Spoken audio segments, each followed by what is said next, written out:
여호와여, 내가 밤에 주의 이름을 기억하고 주의 법을 지켰나이다. 내 소유는 이것이니 곧 주의 법도들을 지킨 것이니이다. 아멘. 예, 시편의 말씀은요, 나의 소망이 되신 하나님. 49절에 나오죠. 주께서 내게 소망을 가지게 하셨다. 52절에 보면 나의 위로가 되시는 하나님. 여호와의 주의 옛 규례들을 내가 기억하고 스스로 위로하였나이다. 그리고 나의 노래가 되시는 하나님. 54절에 보면 내가 나그네 된 집에서 주의 율례들이 나의 노래가 되었나이다. 예. 여러분, 우리가 고난을 당할 때에요, 요즘 말로 말하면 정말 스트레스가 심하거나 삶의 방향이 잡히지 않고 마음이 혼란스러울 때에 사람들은 다 위로를 찾습니다. 제가 이제 한 청년을 신방하면서 너무나 힘들거나 좀 마음이 이렇게 힘들 때는 어떻게 좀 마음을 잘 잡는지를 물어보니까요, 신앙생활 한 지가 얼마 안 되는 청년인데 자기는 좋은 글을 많이 읽는데요. 그래서 식기절이나 명언들을 읽다 보면 그 말이 콕 이렇게 찔러가지고 삶의 방향과 지침이 되어준다. 그런 이야기를 하는 것을 들었습니다. 여러분, 우리가 힘들 때에 누군가가 우리에게 해주는 한마디나 좋은 말만 들어도 그것이 우리에게 힘이 되는 경우가 종종 있습니다. 삶이 그대를 속일지라도 슬퍼하거나 노여워하지 말라. 부시킨, 우리 한국 사람들이 제일 좋아하는 시 중에 하나라고 해요. 삶이 그대를 속일지라도 해도 사람들이 다음 19절에 줄줄 나오는 시라고 합니다. 우리의 삶은 우리 언제나 속여요. 열심히 구덩이를 팠는데 그 구덩이에서 물이 안 나오고 다른 데서 물이 나오고, 열심히 달려갔는데 이 산이 아니에요. 다른 산이 있고, 삶이 우리를 속이는 날들이 많습니다. 시킨 대로 열심히만 잘하면 살 수 있을 것 같았는데, 그래서 요즘 청년들이 하는 말 중에 하나가 노오력의 배신이다, 이런 말을 해요. 부모님들이 학교를 얼마나 아이들을 2000년대 초반에 태어난 아이들이 지금 이제 다 청년들 20대 초반 아닙니까? 그래서 최고의 교육을 시켰습니다. 우리 한국이 그래도 이렇게 뭔가 확 힘이 있을 때 이제 많이 이렇게 어려움을 극복하면서 이렇게 가르친 세대인데, 대학을 가도 직장을 갈 데가 없어요. 유수한 대학을 나온다 할지라도. 그렇다고 해서 이제 직업계 고등학교를 보내면 선, 취업, 후, 진학 이렇게 해가지고 아이들 하게 됐는데, 뉴스에 보니까 이렇게 일반 직업계 고등학생들도 취업이 안 돼요. 그래서 노력의 배신, 열심히 일했지만 헛당쳤다는 거죠. 그래서 이 기성세대에 대한 분노가 큽니다. 시킨 대로 했는데 가만히 있으라고 하면 구해줘야 되는데 안 구해주고, 열심히 하라고 해놓고는 진짜 아르바이트 인생을 만들어버리는 거죠. 어디 가서 취직도 안 돼요. 요즘 정규직 하기가 너무 어려운 시대입니다. 그래서 그냥 이것 좀 일했다가, 알바 경험 쌓고 또 이것 좀 일했다가, 그리고 용돈벌이를 하면서, 그러니까 엠프 세대라는 말이 나오죠. 직장이 취직이 안 되는데 연애를 생각할 것이며 결혼을 생각할 것이며 미래가 꿈꾸어지겠습니까? 그래서 우리 청년 시대가 한국 사회를 향해서 헬조선이라는 말이 한참 유행을 했죠. 노력에 배신하는 세상이고, 참 살아가기가 쉽지 않은 세상이고, 참 헬이라는 단어는 지옥이잖아요, 지옥. 딴 데가 지옥이 아니고 내가 사는 이곳이 지옥이다라는 헬조선이라는 단어가 엄청 유행했던. 근데 지금 코로나를 지나면서요, 청년들이 비전이 없어요. 뭘 물어보기가 무서워요. 괜히 내가 잘못 말해가지고. 왜냐하면 뭔가 보장이 되지 않기 때문에. 예전처럼 나이가 되면 이제 취직을 해서 결혼을 하고 애를 하고 이런 순서가 되지가 않습니다. 예전처럼 그런 게 잘 없어요. 우리가 살아가는 삶에 참 고난이, 어른 세대들이 겪은 고난들도 있지만요, MZ세대라고 하는 이 젊은 세대가 겪는 고난도 만만치가 않습니다. 근데 또 누가 이렇게 말하기도 쉽지 않아요. 나는 취직했어 이러면 지금 취직한 아이들이 없기 때문에 상대적 박탈감이 느껴질 수 있는 거예요. 그러니까 말도 제대로 못해요. 그래서 참 이런 우리의 삶 자체가 참 고난의 시기다. 청년 사역도 참 쉽지 않은 게 제일 많이 교회를 떠나는 세대가요. 청년들이에요. 그래서 청년들한테 물어봤어요. 너 앞으로 교회 계속 다닐 거니라고 교회 다니는 청년들한테 설문을 했습니다. 기독교윤리 실천위원회 기원실했어요. 65%는 교회에 있겠다는 거예요. 근데 나머지 청년들은 교회에서 내가 별로 도움을 얻지 못한다. 위로를 얻지 못한다. 교회 나온다고 해서 특별히 뭐 자기 삶이 나아지는 것도 아니고 자기 신앙이 되지 못해요. 부모 신앙은 뜨거운지 모르겠지만 부모님들은 새벽기도 가서 기도하지 모르겠지만 자기는 앞길이 안 보이는데 하나님이 느껴지지 않는데 그래서 65% 정도는 그래도 내가 신앙생활하고 교회 있겠다는 말을 했지만 나머지 청년들이 뭐 다 타지만 떠나면 신앙생활에서 멀어지고 왜냐면 부모의 간섭이 없다 보니까 집에 있을 때 어떻게든 데리고 오잖아요. 예배 드리러 오라 하는데 그래서 청년들이 알게 모르게 교회를 참 많이 떠나는 시대가 우리 시대가 되었다는 거죠. 그런데 오늘의 말씀은 참 우리에게 소망을 줍니다. 주의 종에게 하신 말씀을 기억하소서. 주께서 내게 소망을 가지게 하셨나이다. 하나님의 말씀은 소망이 되어요. 우리가 절망하고 낙심될 때 성경을 읽어야 돼요. 성경을. 여러분 그 시인들이 던져놓은 시 한 구절을 가지고도 청년들은 희망을 얻는다고요. 삶이 그대를 속일지라도 슬퍼하거나 노여워하지 말라. 아 그래 내가 슬퍼하고 노여움에 잡힐 게 아니라 그래도 오늘도 열심히 살아야지. 그 시인이 한 말도 사람 마음에 그렇게 감동이 있습니다. 하물며 하나님께서 주시는 말씀이 왜 우리의 삶을 흔들고 우리의 삶에 소망을 주지 않겠습니까? 우리 지난주에 이렇게 큐티 학교 하면서 이사야서 말씀을 보았어요. 야곱아, 너를 창조하신 여호와께서 이제 말씀하시느니라. 이스라엘아, 너를 조성하신 자가 이제 말씀하시느니라. 너는 두려워하지 말라. 내가 너와 함께 할 것이니라. 내가 물 가운데 지날 때도 물이 너를 침몰치 못할 것이며 불 가운데 지날 때도 불이 너를 사르지도 못하리니 대전하는 내 영혼의 구원자 하나님이 되신다라고 구스와 에바를 대속물로 주면서 내가 너를 구원하였다고 말씀하시는 그런 말씀을 탁 펼치는 순간 나는 내 혼자 살아가고 있는데 하나님이 나를 창조하셨다고 말씀하세요. 창조주 하나님이 나를 호명하세요. 주인 되신 하나님, 나를 조성하신 분이 나에 대해서 두려워하지 말라고 하시는 거예요. 여러분 이렇게 말씀해 주시는 데가 어디에 있겠습니까? 나의 창조주가 있다는 것을 우리는 그 본문 안에서 보게 되고 나의 인생이 내 손에 있는 것이 아니라 길을 걷는 자의 손에 인생이 달린 게 아니라 그 길을 걷게 하시는 분의 손 아래 우리의 인생이 들어있다는 거죠. 직접적으로 말씀하시지 않습니까? 너는 두려워하지 말라. 내가 너를 지명하여 불렀나니 너는 내 것이라. 하나님의 것이라는 거예요. 어디에서 그런 소망의 이야기를 들을 것이며 어디에서 그런 위로를 받겠습니까?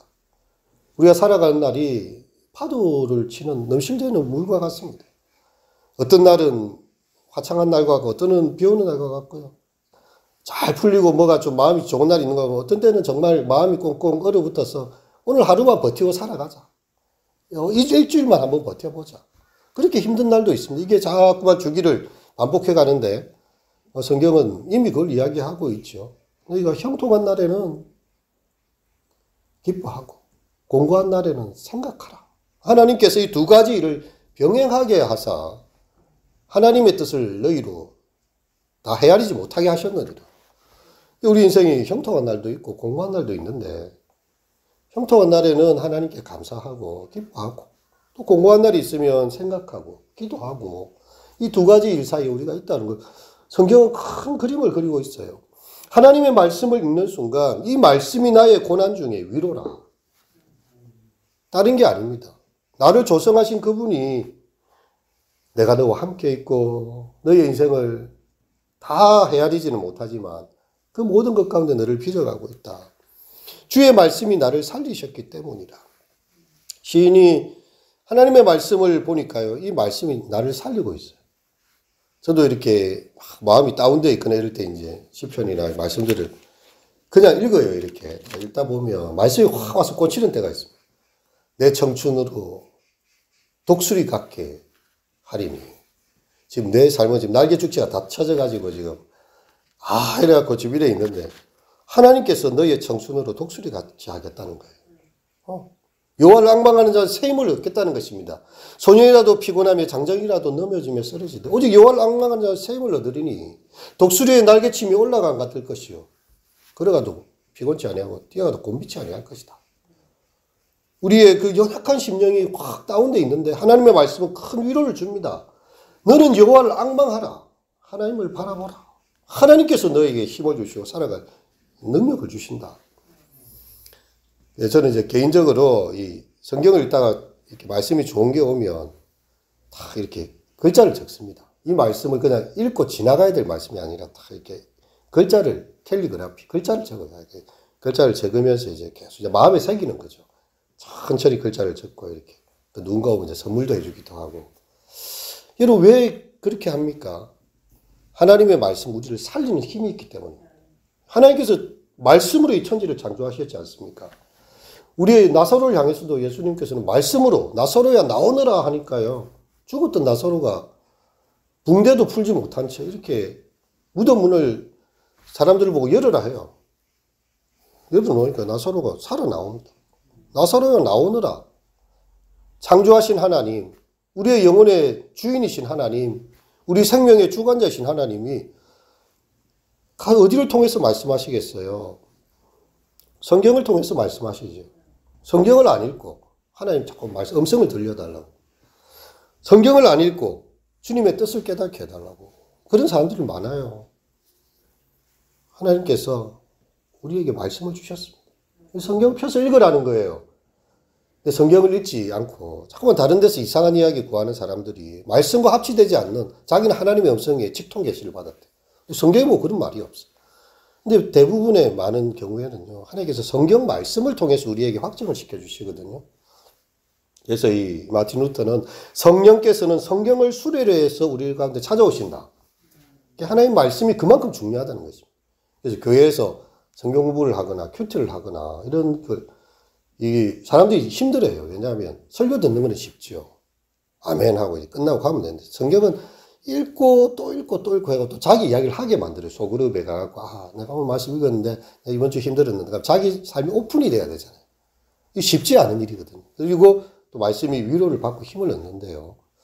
사람들이 요즘 큰 교회 가는 이유 중에 하나는 자기 삶을 오픈하기 싫어합니다. 큰 교회는 안 가도 되죠. 자기가 존재감이 없고 헌금만 딱 이렇게 계좌로 딱 붙여주면 요즘 다 계좌로 붙이거든요. 그리고 목사님이 신방을 안 와요. 그게 너무 편한 거예요. 신방도 안 오고 설교는 또 들을 수가 있어요. 그러니까 헌금은 또 붙이면 돼요. 코로나 시절에는 영상만 듣고 그걸 오랫동안 신자를 유지하는 거예요. 근데 사실 목사님이 신방을 가서 개인의 삶을 방문할 수 있는 교회가 진짜 교회 아닙니까? 우리 성도님 무엇 때문에 교회 못 나오셨습니까? 혹은 뭐가 힘드십니까? 그때 이제 작은 교회는 피해갈 수가 없어요. 왜냐하면 성도 몇 명 안 되니까 저도 작년에 신방했지만 몇 번을 이야기해가지고 만났거든요. 결국 만나요. 근데 교인이 수천 명 된다. 직접 만나고 이야기 안 되잖아요. 목사님 가서 이제 서로 이야기를 나누면 자기 삶이 나올 수밖에 없습니다. 근데 이게 부담스러운 거예요, 요즘은. 그 소그룹 안에서 말씀을 나누려고 하면 자기 삶이 그 말씀에 부대끼면서 나오게 됩니다. 사실은 내가 참 요즘 신앙에 많이 다운돼 있었는데 오늘 말씀을 들으니까 내가 참 위로를 얻습니다. 그럼 자기 다운된 상황을 또 설명을 해야 되잖아요. 이게 오픈하기가 싫은 시대예요. 요즘은 다 그냥 이렇게 다 괜찮은 척, 나는 문제 없는 척. 그러려면 예배당에 앉아있는 게 제일 편합니다. 우리 예배당에 앉아있기 위해서 신앙생활 하는 거 아니지 않습니까? 하나님을 만나고 말씀 속에 만나고 내 삶이 하나님 앞에서 설명이 되고 또 이렇게 목회자와 교인들이 서로 자기 삶을 나눌 수 있을 때 그곳에서 진정한 자기 삶이 회복이 되는 것이죠. 하나님 말씀은 살았고 운동력이 있어 좌우의 날성검보다 더 예리하여 혼과 영과 및 관절과 골수를 찔러 쪼개기까지 하나니 하나님 앞에서 드러나지 않을 것이 없다. 여러분 이 말씀을 어떻게 읽으십니까? 하나님 말씀 우리를 가만두지 않는다는 거예요. 마치 수술하는 의사와 같아요. 혼과 영과 및 관절과 골수를 찔러 쪼개버려요. 말씀을 듣는 순간 전율이 흘러요. 그러면서 내 속에 죄가 토하여지고 내 속에 이 연약함을 고백하게 되고요. 변화가, 진정한 회개가 일어나게 됩니다. 근데 말씀이 내 삶을 스쳐만 가. 내 삶을 그냥 귀만 스치고 가. 주일 예배를 드리는데 삶이 하나도 바뀌지 않아요. 왜? 내 삶에 침투하지 못했거든요. 그분의 말씀의 빛과 그 날카로운 것이요. 내 삶을 찔러 쪼개야 돼요. 그래서 하나님 앞에 벌거벗은 것처럼 우리를 드러나게 할 때 그 앞에 통곡하면서 회개하고요. 내가 이것이 죄인 줄 몰랐는데 이게 죄였군요, 하나님. 남들 다 그렇게 살아가는데 뭐 제가 그렇게 큰 죄를 지었게 지옥에 갈 정도로 내가 그렇게 나쁜 죄를 지은 건 아니거든요. 대체로 사람들이 다 그래요. 예수님 십자가 앞에 나오면요. 이 나 같은 지옥 구덩이, 불구덩이 속에 들어가야 될 나를 예수님 십자가로 이렇게 끄집어 올렸다는 것을 성령께서 깨닫게 해주세요. 나는 그냥 뭐 그렇게 이 감옥에 잡힌 사람들처럼 못된 것도 아닌데. 하나님 말씀 앞에 서니까 하나님 앞, 나처럼 큰 죄인이 없는 것입니다. 우리 하나님 말씀은요, 우리를 고난 중에 살려내시고 수술을 하는 이유가 무엇입니까, 의사가? 적당히 약속은 뭐 알아서 잘 사세요. 그렇게 할 수도 있지만, 의사가 수술하는 이유는 살리기 위해서예요. 그 사람의 그 마취를 하고 폐부를 찔러가지고요, 그걸 다 드러내가지고 암덩어리를 끄집어내든지, 뭐, 거기 잘못된 것을 봉합을 하든지, 터져 나올 것 다 빼내야 되는 거죠. 하나님의 말씀은 살았고 운동력이 있어 좌우의 날선 것보다 더 예리하여 혼과 영감이 관절과 골수를 찔러 쪼개기까지 하신다니까요. 그것이 하나님의 말씀의 파워입니다. 이거는 세상의 사람이 주는 그런 얄팍한 위로나 그냥 지혜의 말 정도가 아니에요. 우리 영혼을 만드신 하나님께서 오늘 말씀처럼 고난 중에 위로가 되시고 나를 살려내시는 것입니다. 우리가 이 말씀의 능력을 경험하지 않고서 내가 과연 하나님 만났다고 할 수 있는가? 교만한 자들은 나를 심히 조롱하고 있지만 나는 주의 법을 떠나지 않나이다. 교만한 자들, 자기 힘으로 살 수 있다고 하는 사람들은요, 하나님의 법을 의지하는 사람들을 보면서 뭘 그렇게 계율에 매여 사냐. 주일날 마음대로 자유롭게 돌아다니면 되는데 주일날 가서 뭐 예배를 드리고 앉아있냐. 그 사람들 볼 때는 웃긴 일이죠. 이렇게 날씨도 좋고 코로나도 풀리고 한데 해외여행도 다니고 이제 자유롭게 돌아다녀야 되는데 예배 드린다고 앉아있는 게 자기들 볼 때는 어리석어 보이는 거죠. 그냥 하나님 믿지 않으니까. 하나님께서 자기 영혼을 오늘 밤이라도 지옥에 던질 수 있는 분이라는 걸 그들은 모르니까. 그러니까 이래 있다가 먼지가 돼서 사라지는 거야. 교만한 자들이 신앙인을 비웃습니다. 하지만 나는 주의 법을 떠나지 않겠습니다. 왜? 나는 하나님 만났거든. 하나님이 정하신 그 길이 참 진리의 길이고 내 삶을 바르게 주의 말씀은 내 발에 댕기고 내 길이 빛이 되셔서 인도의 힘을 경험했기 때문에 남들이야 뭐라 하든지 나는 예배드리고 하나님의 전을 찾는 게 즐거운 것이죠. 주의 법을 떠나지 않고 나는 끝까지 이 길을 가겠습니다라는 어떤 고백이 되는 것입니다. 자, 52절 돌아가겠습니다. 여호와여 주의 옛 규례들을 내가 기억하고 스스로 위로하였나이다. 하나님의 규례들을 생각하니까요, 내게 위로가 되어요. 내가 세상 끝날까지 너희와 항상 함께 하겠다. 내가 너를 떠나지 않고 버리지 않겠다는 그 말씀은요, 위로가, 기억하기만 해도 위로가 돼요. 주의 율법을 버린 악인들로 말미암아서 내가 맹렬한 분노에 사로잡혔나이다. 하나님은 법도 알지 못하고 이 세상에서 자기가 주인인 것처럼 행세하면서 뭐 좀 있는 거 가지고 대단한 유세를 떨고 있는 인생들은 마치 마른 풀처럼 다 하루아침에 다 베이고 맙니다. 오늘 아침에 이렇게 피어나는 그 풀이 왕성하게 있는 것 같지만요, 재초기 한번 돌면 끝나버려요. 하나님의 심판이 벼랑간 임할 때 그 인생은요, 소망이 없어요. 주의 율법을 버린 악인들 때문에 맹렬한 분노에 사로잡혔습니다. 네, 얼마나 이 시인이 하나님 말씀을 사랑하는데 예수님께서도 그 성전에 와서 이렇게 장사하는 사람들을 보면서요, 주의 분노가 의분이 사로잡힌 거예요. 어찌하여 만민이 기도하는 집을 강도의 소굴로 만들어버렸느냐.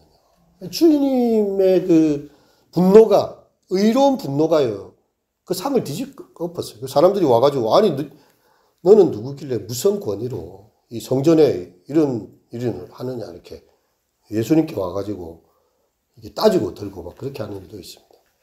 여러분, 우리가 하나님의 말씀 가운데서 있을 때예요, 우리는 그런 분노에 사로잡히기도 할 수가 있는 거죠. 54절 읽겠습니다. 내가 나그네 된 집에서 주의 율례들이 나의 노래가 되었나이다. 아멘. 나그네 된 집이에요. 우리가 이 세상이 본향이 아닙니다. 아브라함도 본향을 찾아가려면 갈대우로 가면 됩니다. 근데 그는 한 성을 바라봤어요. 하나님께서 자기를 예비하신 약속의 땅을 바라보았습니다. 그리고 그 본향은요, 단지 육신의 이 땅에서만이 아니라 아버지께로 돌아가는 한 성을 바랐습니다. 예. 우리는 그러므로서 이 땅에서 나그네로 살아가고 있어요. 노마드라는 말로 요즘 유행하고 있는데요. 노마디죠. 그러니까 이제 게르를 치고 잠시 이 땅에 있다가 이제 유목민처럼 살아간다는 이 정신이죠. 우리가 이 땅에서 살아가는 날은 나그네 인생이고 진짜 본향은 있다는 거죠. 진짜 본향은 바로 하나님의 품. 정말 하나님 앞에 서게 되는 그날. 착하고 충성된 종아 내가 작은 일에 충성하였으며 큰 것으로 내가 내게 맡기리니 내 주인의 즐거움에 참여하라 하시는 그날을 바라보면서 우리 나그네 된 인생 공고한 날 정말 밤에 있는 그 외로운 시간들이 있지만 나그네 된 집에서 주의 율례들이 내 노래가 되었습니다. 저 멀리 배는 나의 시온성 오 거룩한 것 아버지지 내 사모하는 집에 가고자 한밤을 세웠네. 내 사모하는 집에 가고자 한밤의 경점을 우리는 이 땅에서 지나가는 나그네 인생. 우리가 하지만 그 노래할 수 있어요. 아득한 나의 갈 길 다 가고 저 동산에서 편히 쉴 때 내 고생하던 모든 일들을 주께서 하시리. 하나님 다 기억하고 계세요. 네가 이 땅에서 수고하고 애쓴 거.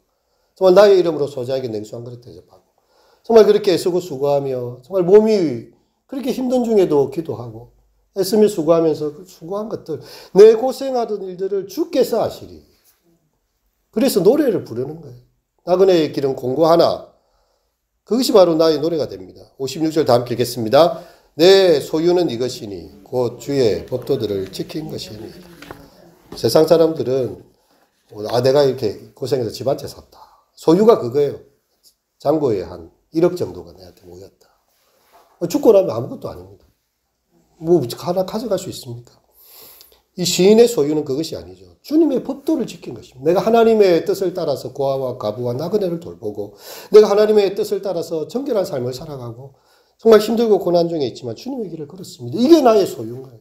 하나님께서 우리 인생에 이거 집 세 채를 사고 왔네. 근데 이웃과 나눈 게 뭐냐? 그 모으느라고 정신없었어요. 모으기도 힘들었습니다. 아니 그게 중요한 게 아니고 너는 너의 곁에 약하고 힘든 사람들이 있어. 뭘 썼느냐? 주님은 그걸 물으시잖아요. 얼마를 모았느냐는 주님 앞에 중요한 게 아니잖아요. 근데 우리는 소유에 대해서 집착이 강합니다. 오늘 본문은 시인은요. 내 소유는 바로 주님의 법도를 따라서 살아간 것. 하나님의 말씀을 따라 살아간 것. 그것이 나의 하나님 앞에 칭찬거리고 소유가 됩니다. 고백을 한 것이죠.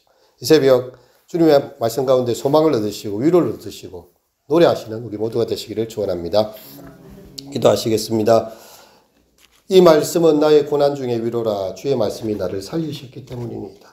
이 인생 나그네 길 사는 동안 주님 우리가 하나님의 말씀, 우리를 조성하시고 지으신 그 하나님의 말씀, 그것이 우리의 삶에 참 위로고 소망이며 우리의 노래가 된 것을 믿습니다. 나그네 길 지나는 동안 주의 음성 듣게 하시고 주 말씀 가운데서 오늘도 살아가는 우리 모든 성도님들 되게 하소서.